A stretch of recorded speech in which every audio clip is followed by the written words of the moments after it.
Welcome to Lively Lewis Stories. Buckle up, because you're about to join Levi and Ivy on an adventure. All you need is your imagination, and Off we go! Lively Lewis Stories! Levi, get out of my room! Shouted Ivy. My dolls don't want to ride around in your truck. They have a vet hospital to run. I think it looks like they're having a great time. Levi laughed as he sped his trucks around Ivy's room, knocking over the play sets she'd created for her dolls. Ivy looked frustrated and let her emotions get the better of her. She grabbed Levi's truck, took her dolls out, and pushed it down the hallway towards his room. "Please get out!" she shouted. "Fine, I'll go," Levi said, picking up one of Ivy's dolls as he was walking out. As he got to the door, he tossed the doll back to Ivy. But Levi didn't have the best aim, and it hit the table by her bed, knocking a little metal lamp onto the ground. "Levi, really?" asked Ivy, picking up the lamp. "I bought that at the thrift store yesterday with Mom. I think it may be magic. I hope you didn't break it." "Sorry," Levi said as he walked out of the room, closing Ivy's door behind him. "I just can't stand him sometimes. I wish I had a baby sister instead of a baby brother. A baby sister would be so fun to play with, and we'd get along all the time," Ivy said with a far-off look in her eye, imagining what it would be like. Ivy looked down at the little metal lamp in her hands as it shimmered in the sun, streaming in through her bedroom window. "I wish I had a baby sister instead of a big brother," Ivy said again. As she did, the metal lamp began to twitch and move. She dropped it on the floor and jumped on her bed. A pale blue smoke filled her room. It was coming from the lamp. Then all of a sudden, in a burst of light, there was a genie standing in front of her. He wore a huge smile on his face and greeted Ivy with a bow. "Hello, Ivy. I am Genie from the lamp. Thank you so much for bringing me home from the thrift store," he said. "I heard your wish, and as the legend goes, I've granted it. However, I didn't want to make it permanent. That's because I know you, and you will miss your brother Levi. Having a baby sister will be a lot of fun, but it won't be the same as having Levi here." Ivy was so excited she didn't even hear what the genie was saying. She just heard that her wish had been granted and that she was getting a baby sister. Sure, that sounds all good," said Ivy. "Thank you so much for granting my wish. Now when do I get to see my baby sister? We're gonna have so much fun together."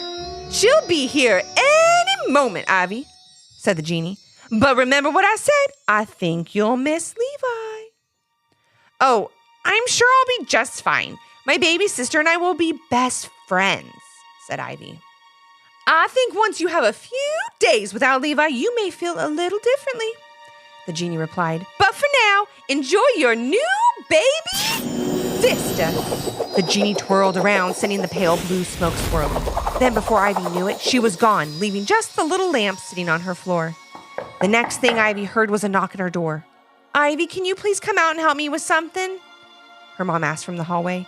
Ivy was a little confused by everything that had just happened, but she was also curious to see if her wish had actually come true. She got her answer very quickly when she opened the door. There, standing in the hallway, was her mom, holding the cutest little baby girl Ivy had ever seen. "She's so cute!" Ivy shrieked with delight. "Of course she is, Ivy. She looks just like you when you were a baby," said her mom. "But you look like you're seeing your baby sister for the first time. What's up?" "Oh, nothing. Just excited to see her, that's all," said Ivy. "Well, that's good, because I need you to play with her while I make lunch," said Ivy's mom, walking them all down to the living room. As they passed Levi's room, Ivy saw that it was now the baby's nursery. No more trucks all over the floor, just a sweet little crib and stuffed animals everywhere. "Why don't you grab some of your dolls and keep Lee entertained for a bit?" Ivy's mom said, putting her down on the ground. "Lee?" Ivy thought to herself. "She almost has the same name as Levi." Ivy's mom walked into the kitchen, and Ivy was now alone with her new baby sister.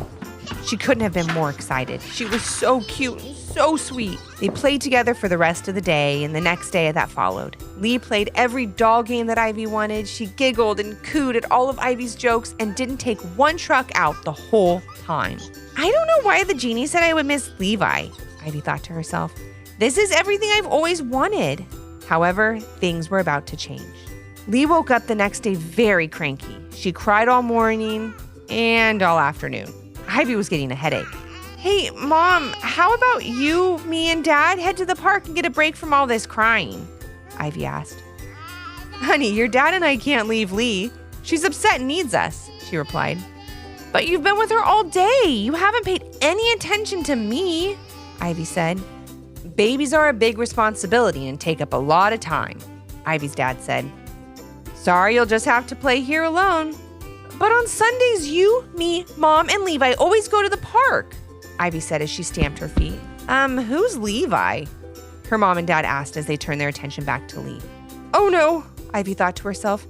This is what the genie meant. She immediately ran to her room and grabbed the little metal lamp. She started thinking about all the fun things she and Levi did together, like playing on the big kid playset at the playground. Lee couldn't do that. Or making special cheesy popcorn surprise for movie night. Lee couldn't eat popcorn, or even stay up late enough to watch a movie. She thought about her special handshake with Levi and all the silly jokes they made up together. Ivy suddenly felt very sad. That's when she looked at the lamp and said, Jeannie, I need you. Please come back. The same pale blue smoke filled her room, and in a matter of seconds, the genie was standing in front of Ivy once again. You were right. I miss Levi. I want him back, Ivy said. Having a sister was fun, but it's not the same.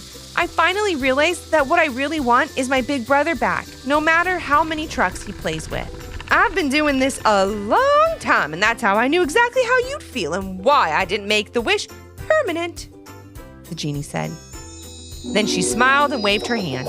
The smoke swirled around as if it did before, and then she was gone. Ivy, called her dad from the living room. Where are you? As she ran down the hall, Ivy hoped that when she got to the living room, Levi would be there waiting for her. The door to Lee's nursery was closed, so Ivy couldn't see if it was back to Levi's room or not. She rounded the corner and saw her mom and dad sitting on the couch holding a baby blanket with something inside. Oh no, Ivy thought to herself. The genie couldn't reverse my wish. Why do you look so sad, sweetie? Her mom asked. Levi has a gift for you. Levi? She screamed with a huge smile as she saw her brother walk out of the kitchen.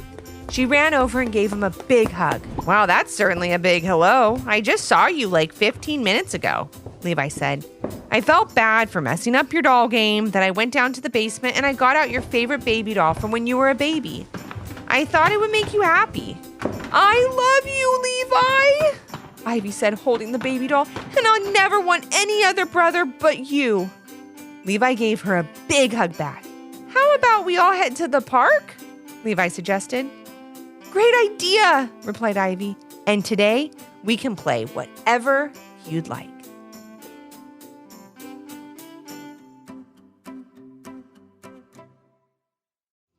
Did you learn a lesson from this story? If so, what was it? And parents, do your kids have a story idea? Leave a comment on our Apple Podcast review page with 5 stars, the idea, and your kid's name for a chance to join Levi and Ivy on their next adventure. Until next time. Thanks for listening. Come back for more.